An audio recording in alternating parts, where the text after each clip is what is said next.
talked about wanting to add another forward. Two parts. You're able to find one in Camille. One, what was it like for you to be able to actually land her? And two, how does she change kind of what your team looks like moving into next year now? Well, first of all, I think the good Lord looked down on me and said, "Okay, you dumb butt, you've totally messed up this portal thing. Here, let me help you out a little bit." So, yeah, Camille's somebody we recruited out of high school, and had a good relationship with. It was an unusual situation, but she was able to apply to a few universities she was interested in, and fortunately, we were one of them, and get accepted and all that. And I think pretty quickly, she made it clear that she wanted to be at NC State. Uh, you can also look at the fact, we have one forward on our roster really in Maddie Cox. And so there'd be a great opportunity to come in and make an impact. And so it's a perfect fit from that standpoint. And again, just really fortunate the way things worked out. And we're excited about getting her over here. I think she's going to be somebody you can, goodness, she's a walking double-double, and did that at a high level. And so exactly what we needed, and excited about the opportunity to work with her. Jaden, and then Corey, you can follow. Yeah, because the process was a little bit different with her, in terms of like when y'all were allowed to talk to her about being on the team, what did that kind of look like? Yeah, she had a person that worked with her from a recruiting service in Texas that had kind of reached out to the 3 or 4 schools that she had interest in, and let us know about it. And then I tell you what, the other thing that helped, Vanderbilt's compliance sent out some information to Camille, and then they shared it with us, basically giving you a layout of how everything had to work. And again, biggest thing, we could not talk to her until she was accepted at the university. So when I got the email and information from Vanderbilt's compliance, I went straight to our compliance people, our individual sport, Jake Cunningham, and then also Kerry Doyle, who's overall the compliance here at NC State. I gave them both copies of it, shared it with them, and obviously let academics know because they would ultimately, have to be involved with that if we had a player. But then we were kind of out of it until she went through the process and got accepted. Then, of course, we were notified, and then we were able to start talking with her. And again, we were fortunate. We had a relationship there. She wasn't a very long, drawn out process. And like I said, just a miracle the way it all worked out.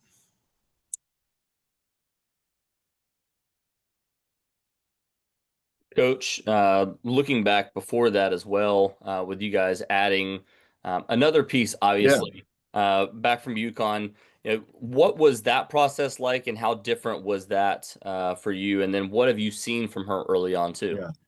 Yeah, Cadence, again, someone we recruited out of high school and knew pretty well.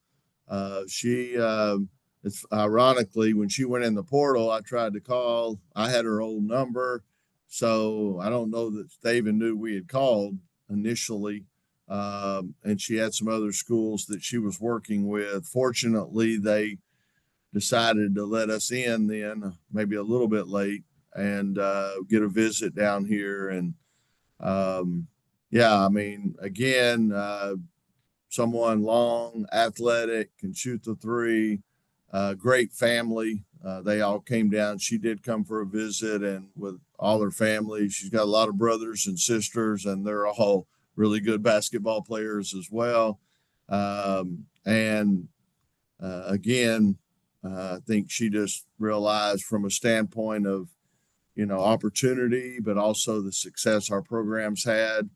And I'll say, in Camille's case, I think having two players drafted in the first round with Sanaya and Isaiah didn't hurt any, because obviously these kids have aspirations of playing at the next level. So, but yeah, Cadence, again, somebody, she's looked really good in workouts, shot the ball really well. She played a lot her freshman year at UConn. Then they were able to get some people healthy, and also brought in some new players.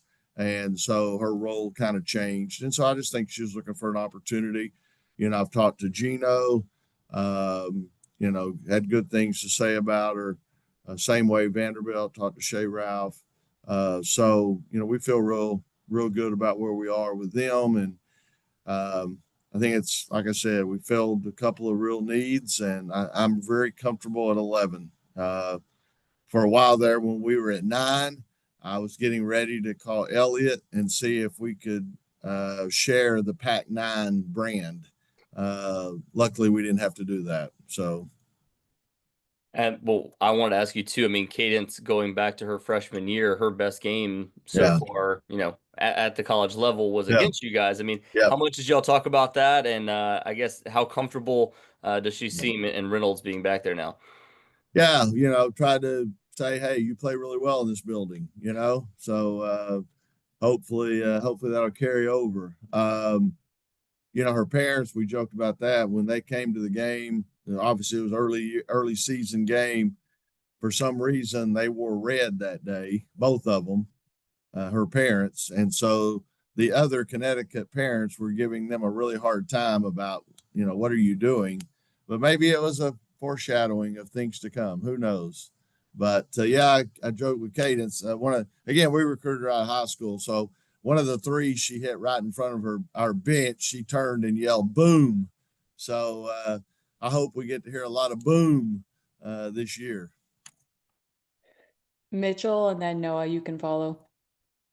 Hey, Coach. I just wanted to follow up on something. I'm here at ACC Football Media Days, and Jim Phillips, during his press conference yesterday, said that he felt like most of the women's basketball coaches in the conference were against expanding the NCAA tournament. I was just kind of wondering, if you were one of those coaches that's against that, and kind of what maybe some of those conversations with the other coaches in the league were like about the pros and cons and expanding the tournament. Yeah, I don't know that we talked about it a whole lot when we were at our meetings. And so it's kind of been a separate deal. I went back and forth between staying where we're at, maybe expanding to 72. I kind of went back and forth on that. So I'm good with, whatever they decide. What I was trying to find out, and I never really got an answer, is what would the bracket look like? How much would it add? How would those other 4 teams fit in? And would it add an extra game, or would that be determined in the, play-in games? So I never really got an answer on that, but, I'm obviously, whatever everybody decides, I'm for it, but, I don't know that I've put a ton of thought into it, to be honest. And just a quick follow-up to kind of stay on the tournament. I know last year that I think Gino Ariema and Kim Mulkey and Vic Schaefer, they were some of the coaches that were kind of complaining loudly about the double regional two-site format, 2 sites instead of 4. Having had a team that's been to that second weekend now several years in a row, do you have any thoughts on that, the pros and cons of 2 sites versus 4? Yeah, I see their side of it, definitely. We've gone to Portland, Oregon, and then we went to, Washington, Spokane last year. So we've traveled across the country both times, as did Connecticut. They were out there both times as well. And that is hard. It's a big, obviously, not only when you go out there, 3-hour time difference, but then when you go to the Final Four, that's a pretty quick turnaround, and you've traveled all the way across the country. I definitely see that side of it. The other side of it is, if y'all remember a few years ago, we were a #1 seed and we had to go to Connecticut. And even though it wasn't on their home court, it definitely was, we definitely knew where we were.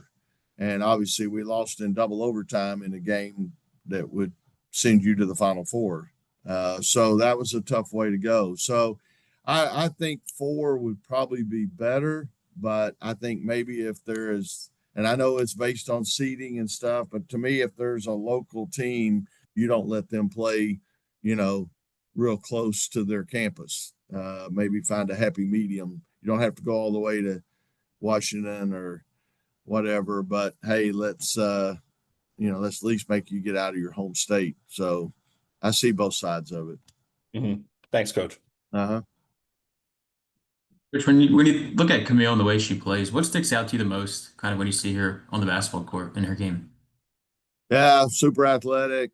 She's a dog.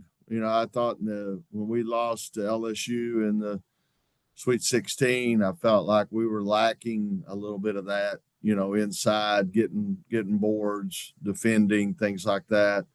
I think she'll do that well. Obviously, she averaged 20 points a game. She's obviously able to score the ball as well. We like to play up tempo. We like to run. I think she's very good at that. One thing impressed me when you look at most forwards, post players, most of them are going to have more turnovers than assists. She actually has more assists than turnovers. Tells me she's willing to share the ball some. And again, we had a great need for that position. I just think it's, like I said, it's a perfect fit, but we like to spread the floor out, attack, let them play, let our players have opportunities. And I think Camille will be really good in that system. I mean, just to follow up, you said you guys recruited in high school. Did she ever take a trip to NC State recruiting wise then? And when do you kind of expect her to be on campus now? Oh, I'll be honest. I kind of messed up. I probably didn't offer in a timely fashion. Nowadays you do that pretty early, and so she kind of made her decision and before we got her on campus or anything like that. Todd? Yeah, Coach, we talked to Zam a little bit ago. What does that say about her coming from a small school that she came from to NC State and being as successful as she is? And is it tougher for kids coming from those small schools? Yeah. Yeah. I obviously she was able to make an impact her first year. Sometimes that's hard. Kayla Jones on our staff now, KJ, came from the same area code as Zamaria. And it took her a while, never forget, individual meeting. She, we had a discussion and basically asked me if I could be a little less hard on her, push her a little less, whatever, and a little less. And then I said, well, can you maybe go a little harder? And so I just think, when you're at a smaller school, it's a big jump. You got to be able, and it's a big jump for anybody to go from a high school to, I think we finished in the top 10, 6 out of the last 7 years. So when you're playing at that level, it's a big jump. But obviously we've had players do it, and Zamaria, definitely. And I thought she was playing really well till she got hurt. She had a big game against Louisville, and the next practice she dislocated her thumb on her shooting hand. So we're expecting her to come back stronger than ever here this year. But she's got a lot of confidence, and that's what it takes. You got to believe you can get it done. JC and then Jaden. You mentioned the big jump for freshmen. Your 2 freshman guards that you signed, what skill sets do they bring that you think that they'll be able to navigate those waters this year? Yeah, they've looked really good in our workouts. Destiny Lunan goes by Kashi, super athletic, one of the best defenders coming out of high school, probably in the country. I think some people questioned her ability to shoot with range. I know I went and saw her play last year right before Christmas in Phoenix, and she scored about 35 and hit 4 or 5 threes. So as long as she does that, I think we'll be okay with her offensive skills. But she can handle it, get downhill really well.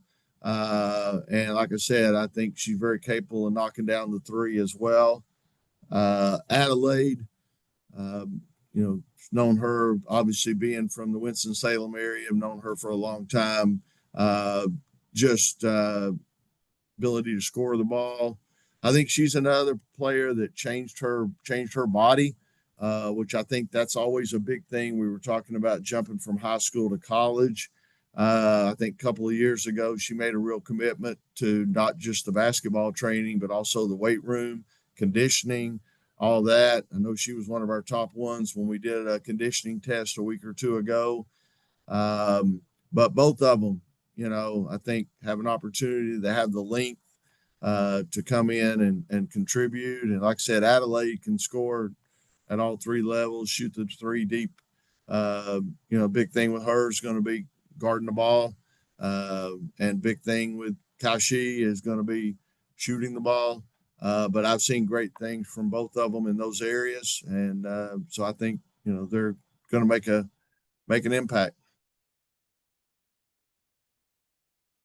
You mentioned earlier a little bit about missing some players in the portal and just kind of how all of that played out this year. How much of that do you think was players feeling like maybe this wasn't the best fit for them? Do you feel like was there a money aspect? What kind of went into that stuff? Yeah, I probably again, I'm not a very good GM, is what I found out. I probably maybe in some cases underestimated the amount of money that it would take to add a player. And then some of it is, hey, I like my players better and I don't know that I want to, dole out that much money in some of their cases. And then some of them, like I said, was just, maybe I didn't do a good job. We're fortunate, until July 1, we were able to have the collective help us some. And then now revenue shares kicked in. But like I said, I just probably wasn't a great GM. My priority, though, I can tell you from day one, was to keep our players. And that was my number one priority. And that's what we tried to get done first. We were very fortunate. We kept the core of our team. We did have one or two that, again, I think probably playing time wasn't exactly what they wanted. So we did have that, but we kept the core, and that was my priority. I thought I'd have enough money left to get maybe 3 players. And as it turned out, it might've been enough to keep one. I mean, to go out and get one. So it's just different era. And so, like I said, I'm learning but hey, like I said, the Lord shined down on me and I couldn't pick a better one. Camille's big time player. So we're very fortunate to add her to this roster is really exciting. It's got me fired up. I'm a stallion. I may have another 10 years in me. Who knows? So you feel better about the front court going into this season than you did last year? I'm not saying that necessarily, but yeah, I feel better than I did a month ago. How about that? A lot better. Frozen margaritas for everybody.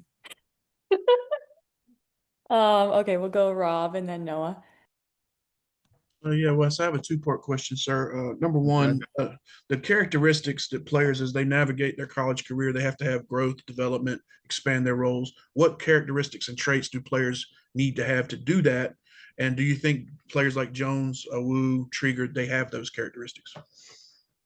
Yeah, I mean, I'm proud of our staff. Our coaches do a really good job player development and working with these players. And again, you look back, you all ask about how tough is it a freshman coming in, small school, whatever. You look at where Isaiah James was her freshman year and even her sophomore year. And we were so fortunate that Isaiah was loyal and was willing to work and stick it out. And then boom, look what happened. So I do think our staff does a really good job working with these players and helping them get better and preparing them for the next level.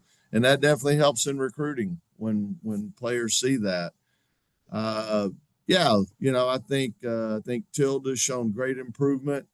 Heck, she made the Swedish national team this year. First time she's done that. So that's the team that, if they qualified, would go to the Olympics. So that's impressive to make that team at her age.